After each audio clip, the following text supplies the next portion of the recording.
Welcome to the Belly Button Window channel, and the first of our new short video series, Background Story. In this episode, we explore Timothy Leary's May 1970 benefit event, Jimi Hendrix, Jim Morrison, and John Lennon, and the background to the Abbey Road song, Come Together. Please remember to check the channel's community tab and video information page, where you will find links to related videos, performances, and stunning photographs from the period. Monday, the 11th of May 1970, at the Village Gate, Greenwich Village, New York City.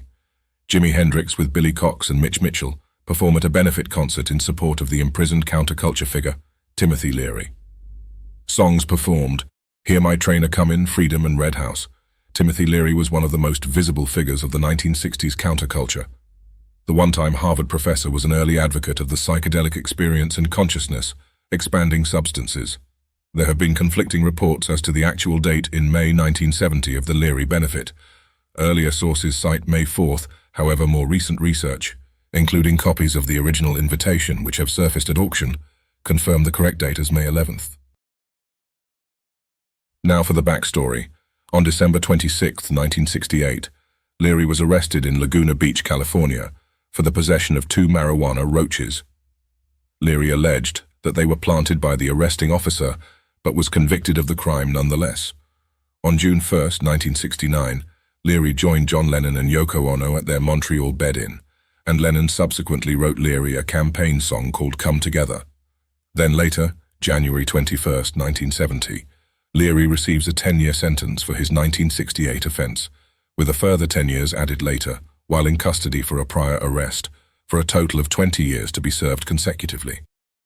He was assigned to work as a gardener in a lower security prison, from where he would later escape in September 1970, saying that his non-violent escape was a humorous prank.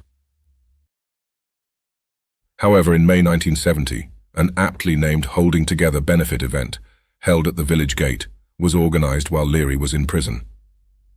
According to photographer Sami Safwat, Timothy's wife, Rosemary, was trying to raise money for Leary's release, with tickets selling for $25, and with a sold-out audience, the hope was to raise a total of $100,000. It featured a long list of participants, most notably Jimi Hendrix, along with Mitch Mitchell and Billy Cox.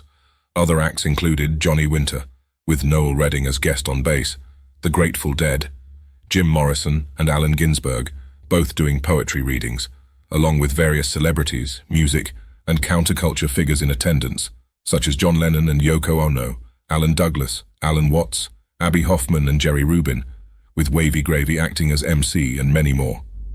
The original invitation had Subpoena on the front cover and Freedom Fund artwork on the back cover, with a full itinerary of the event inside, inviting guests to a coming together.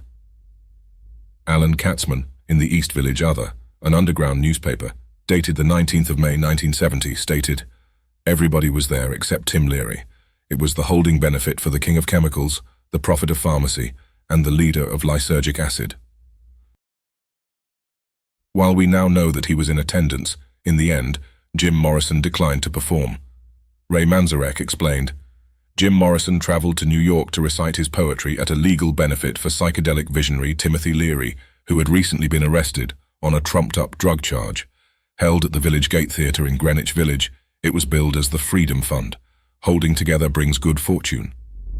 The tickets for the event were made to look like a legal subpoena, stating, "This subpoena requires your personal appearance at the time and place specified. Failure to appear may subject you to fine and imprisonment for contempt." Jim was one of multiple poets brought in to recite their poetry in front of the sold-out crowd.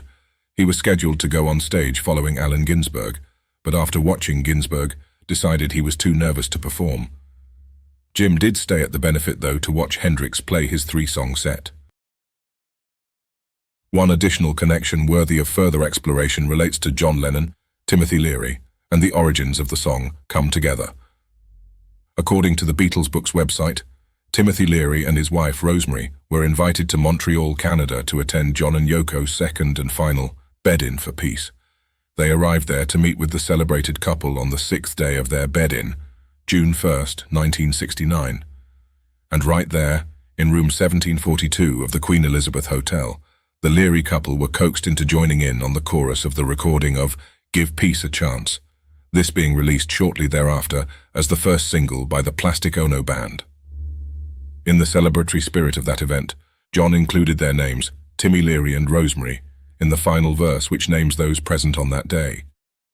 In thanks for their cooperation in the impromptu recording of this song, Lennon asked Timothy Leary the following day if there was anything he could do to help his candidacy. "The Learys wanted me to write them a campaign song," John related to Rolling Stone magazine, and their slogan was "Come Together." Timothy Leary explained there was obviously a double meaning there. It was come together and join the party, not a political party, but a celebration of life. The phrase "come together" is said to have originated with Timothy Leary, as a reference to its inclusion in the I Ching, the Chinese Book of Changes. John immediately picked up his acoustic guitar and started writing a chant-along thing, as he told Rolling Stone magazine. After rehearsing a few different versions with various lyrics, John recorded a demo version of the song right there and then, undoubtedly using the same recording equipment used the previous day for Give Peace a Chance, and immediately gave it to Leary, who, being very pleased, accepted the recording and had it played on alternative radio stations throughout California in promotion of his campaign, viewing the song as his own. Unfortunately for Leary, his campaign ground to a halt in December of 1969 when he was charged with possession of marijuana. According to Ian MacDonald's book, Revolution in the Head, Leary's primary opponent took advantage of this occurrence to further his own campaign. Ian MacDonald states, implacably opposed to LSD, Ronald Reagan saw to it that his challenger was denied bail on the marijuana charge and kept in the Orange County Jail for the duration of the election.